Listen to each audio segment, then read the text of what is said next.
এক ছিল গরিব ছেলে রফিক। সে খুব কষ্ট করে দিন কাটাত। ছোট্ট একটা কুঁড়ে ঘরে তার মাকে নিয়ে থাকত।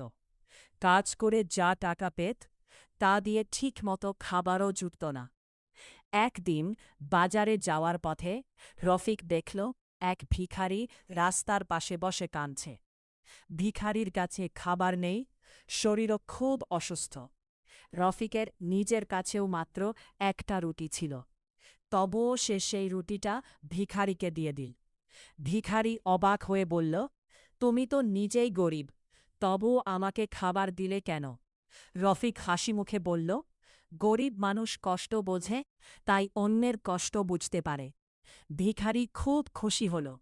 পরদিন সে আবার রফিকের কাছে এল।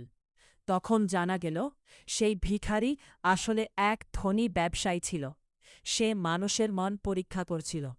রফিকের দয়ালু মন দেখে ব্যবসায়ী তাকে নিজের দোকানে কাজ দিল।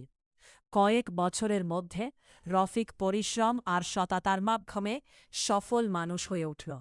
সে কখনো গরিবদের সাহায্য করা বন্ধ করেনি। শিক্ষা: মানুষের প্রতি দয়া ও সহানুভূতি একদিন না একদিন ভালো ফল এনে দেয়।